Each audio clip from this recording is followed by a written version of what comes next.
회사를 가르치고 있는 정병준 교수라고 합니다. 여러분 오늘 만나 뵙게 돼서 너무 반갑고 오늘 저희가 함께 공부할 내용은 세계교회협의회 WCC라고 알려져 있습니다.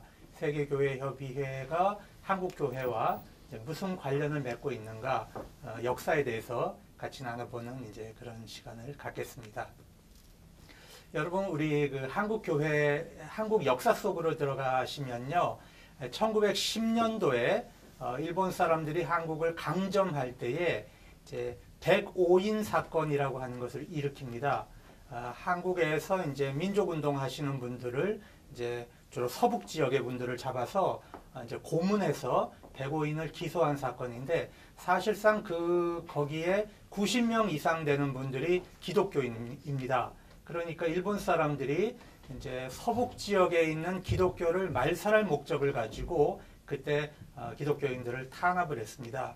이때 이 사건을 전 세계에 알린 사람들이 이제 선교사들이었습니다.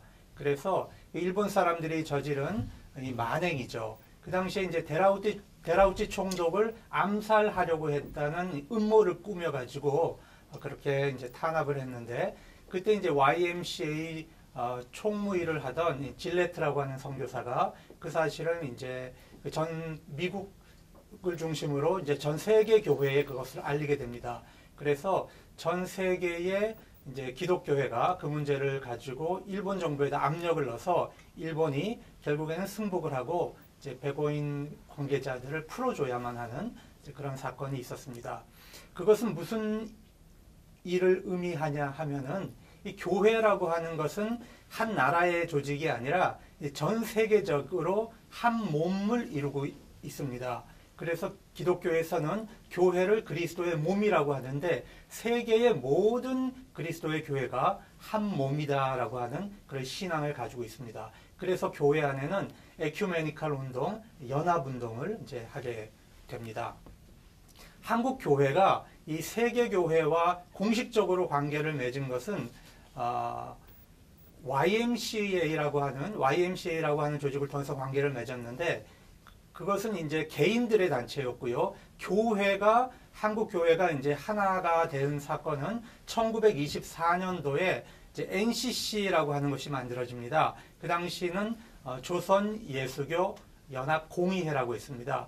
1924년에 그것을 만들어서 세계교회 이제 국제선교협의회라고 하는 단체에 가맹을 하게 되고, 거기서 1928년도에 이제 한국의 대표 6명들이 이제 국제선교와 관계를 갖게 됩니다. 그러면서 우리가 한국교회 안에서 여러분이 잘 알고 계시는 이제 상록수라든지 또 농촌계몽운동 있지 않습니까? 그 대회를 다녀와서 교회가 이제 적극적으로 농촌계몽운동을 하게 됩니다. 그래서 이 1960년대에 세계교회와 관계를 맺으면서 한국교회가 더욱더 적극적인 이제 사회 참여 운동을 하게 되는 것입니다. 이렇게 한국교회가 이제 세계교회와 관계를 맺다가 1937년도에 일본 사람들이 전쟁을 일으킵니다. 중국을 침략하죠. 이러면서 이제 한국 사회를 병참 귀쥐화 해가면서 한국교회에 강력하게 이제 신사참배를 강요하게 됩니다. 그렇게 해서 한국교회는 어쩔 수 없이 세계교회와 모든 관계가 끊기고 한국교회는 일본 교회에 종속되는 그런 이제 슬픈 운명을 맞게 됩니다. 그래서 한국교회가 세계 에큐메니컬 운동과 단절이 됩니다. 1937년도부터 해방될 때까지 단절이 됩니다. 이때에 세계교회는 2차 세계대전 이후에 전 세계교회를 하나로 묶는 그런 연합운동이 일어났습니다. 그래서 1948년도에 네덜란드 암스테르담에서 세계교회협의회라고 하는 그런 이제 에큐메니컬 단체를 조직을 하게 되는데, 이때 이제 한국에는 여러분 아시다시피 우리가 해방 이후에 미군 정치하에 있지 않았습니까? 그러다 보니까 우리 한국교회도 이제 해방이 돼서 세계교회의 일원으로 이제 참여할 기회를 맞게 됩니다. 그래서 1947년도에 장로교회 대표했던 김관식 목사가 이제 그 세계교회 협의회 참여자로 이제 나가게 됩니다. 그렇게 해서 한국교회는 1948년도에 세계교회협의회가 창립될 때 그때 이제 일원으로 참여하게 되고 또 감리교회도 이제 세계교회협의회 일원으로 그렇게 참여하면서 한국 교회는 세계교회와 끊어졌던 그런 이제 에큐메니칼 관계를 새롭게 회복을 하게 됩니다. 최근에 이제 한국 교회 안에서 이 WCC가 용공 아니냐 이제 그런 의심을 하면서 일으키는 분들이 있어요. 그런데 우리가 1950년에 이제 우리 한국에 전쟁이 일어나지 않습니까? 한국 전쟁이 일어났을 때 한국의 NCC가 이 WCC에 전화를 합니다. 그렇게 해서 한국에 지금 이제 북한이 남침을 했는데 이 한국 교회를 좀 도와달라. 전 세계적으로 이 문제를 좀 알려달라. 그래서 이 세계교회협의회가 1950년도에 중앙위원회를 모여가지고 토론토에서 이제 어떤 결정을 하냐 하면 북한이 한국에 남침을 했는데 이 한국 문제를 세계 유엔이 경찰 역할을 해서 평화를 유지하도록 참여해달라. 이제 최초로 이제 유엔이 한국에 참여할 수 있도록 그렇게 이제 영향력을 발휘해 준 단체가 세계교회협의회입니다. 그렇기 때문에 WCC는 절대로 용공일 수가 없는 거죠. 한국에 이 동난이 났을 때 그렇게 도와줬습니다. 그리고 그 후에 이제 전 세계 교회를 조직을 해서 한국이 이제 전쟁에 어려움을 겪고 있을 때 굉장히 많은 이제 물자를 보내주고 구호품을 보내줬습니다. 그래서 그 시대에 전 세계 교회가 이제 한국 사람들을 이제 살리는 한국을 기아로부터 이제 구제해내는 그런 일을 하는데 가장 앞장섰던 기구가 이제 세계 교회 협의회라고 할 수가 있겠습니다. 그리고 이제 그런데 한국에 이승만 대통령 있었잖아요. 이분이 이제 굉장히 강력한 반공 정책을 했습니다. 그런데 WCC는 그 당시에 자본주의권 교회와 이 사회주의권 교회가 함께 모여 있었거든요. 그러다 보니까 한국의 강력한 반공주의 국가다 보니까 사회주의권 교회가 들어와 있다는 것을 이해할 수가 없었어요. 어떻게 사회주의에 무슨 교회가 있냐? 지금 우리가 생각하면 너무나 이제 그것이 아무렇지도 않은 문제인데 그 당시에는 굉장히 뭐라고 할까요? 이제 반공이 거의 국시가 돼 있는 국가 아닙니까? 그러다 보니까 사회주의 국가의 교회를 이 공산주의의 이제 뭐라고 할까 에이전트 아니냐 이렇게 의심을 하면서 WCC에 대한 의심을 한 겁니다. 그래서 이제 1954년도에 미국의 에반스턴이라고 하는 데서 이제 제2차 WCC 총회가 열렸는데 이때 이제 한국에 여러분이 알고 계시는 한경직 목사님이 대표로 가게 이제 그렇게 있으셨어요. 그 당시만 해도 이제 한경직 목사님은 세계적인 인물이었고 한국을 대표하는 이제 그런 인물이었습니다. 그래서 이제 다 준비가 돼 있었는데 이승만 대통령이 여권을 안 준 겁니다. 여권을 안 줘서 한경직 목사님이 이제 그 대회에 참여를 못 하셨어요. 그런데 반대로 이제 굉장히 반공을 얘기하는 그런 기독교 모임이 있을 때는 이제 여권을 금방금방 내줘서 거기에는 이제 참여할 수 있도록 하면서 WCC 모임에는 그렇게 이제 이승만 대통령이 의심을 하고 이제 다시는 박해를 했던 이제 그런 경험을 가지고 있습니다. 그럼에도 불구하고 이제 WCC는 우리나라에 이제 계속적인 이제 구호 활동을 했습니다. 그리고 또 한 번 이제 한국에 좀 슬픈 경험이 있는데 1959년도쯤에요. 우리 장로교회가 큰 장로교회가 하나였는데 그때 이제 분열이 됩니다. 그래서 뭐 합동과 이제 통합이 분열되는데 그 과정에서 지도자들끼리 이제 여러 가지 갈등이 좀 있었는데 그 중에 이제 갈등 중에 하나가 이 WCC 문제를 이제 오해했던 분들이 계세요. 그래서 이 WCC 문제를 가지고 이제 사실은 교회가 이제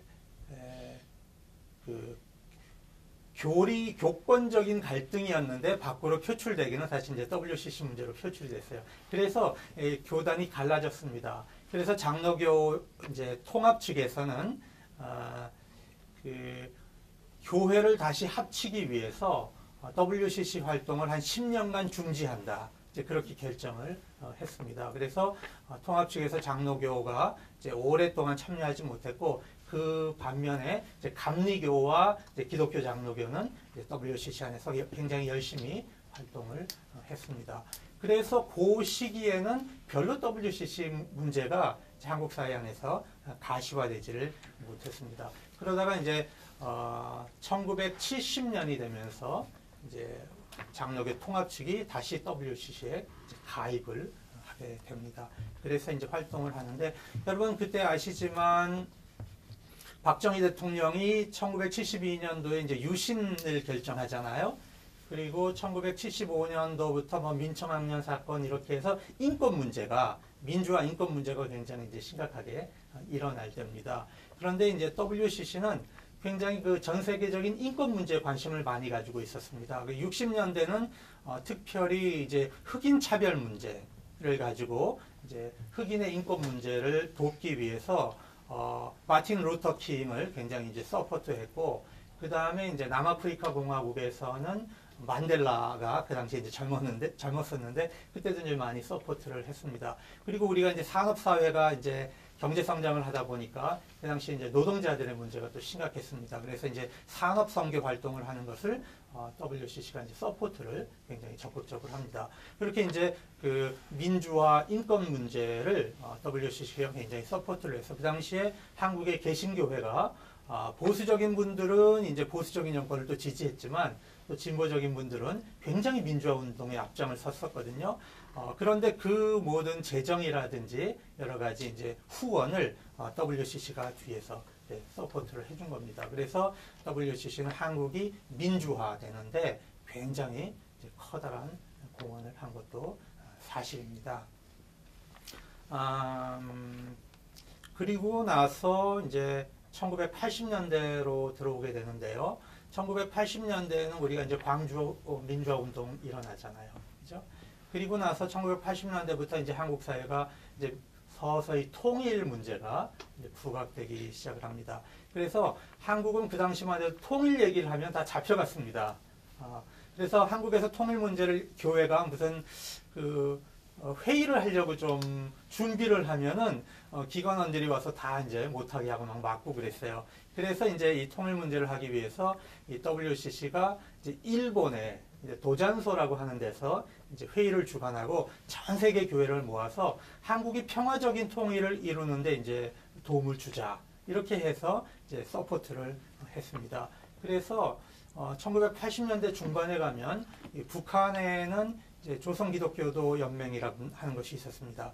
조선 그리스도교 연맹이죠, 그 당시는. 그런데 이제 그분들이 정말 기독교인이냐 아니냐, 이제 그건 별로 중요한 문제가 아니고, 중요한 것은 민간인 단체로서 최초로 남과 북이 만나는 길을 WCC가 이제 놓아준 겁니다. 그렇게 해서 1980년대 이제 통일운동을 하는데도 WCC가 굉장히 이제 중요한 기여를 했다고 하는 것입니다. 그래서 한국 사회 전반적인 부분, 또 한국 교회가 이제 발전되는 부분에 있어서 WCC가 굉장히 큰 기여를 해온 것이 사실입니다. 이제 2013년도 이제 내년에 그 부산에서 이제 제10차 WCC가 열립니다. 이것은요, 1961년 인도에서 이제 그 총회가 열린 이후로 굉장히 오래간만에 이제 아시아 총회가 열리는 겁니다. 그래서 이것은 단순히 이제 한국에서 열리는 총회가 아니라 아시아에서 열리는 총회이기 때문에 이것은 이제 세계인의 기독교의 축제이기도 하고 또 이제 아시아 기독교인의 축제이기도 합니다. 그렇기 때문에 이 부분에 대해서 이제 우리 한국 교회가 좀 관심을 가지고 이제 지켜봐야 하겠고, 또 이제 한국 사회가 전체가 도대체 기독교인이 하는 이 세계적인 축제가 무슨 행사인가 관심을 가지고 볼 수 있도록 우리가 다 같이 관심을 좀 모으고 좀 환영하고, 세계의 많은 지도자들과 이제 방문객들이 오게 되는데 우리가 이제 한국 사회가 다 그들을 따뜻하게 맞이할 수 있는 그런 귀중한 계기가 되었으면 좋겠습니다. 말씀 들어주셔서 대단히 감사합니다.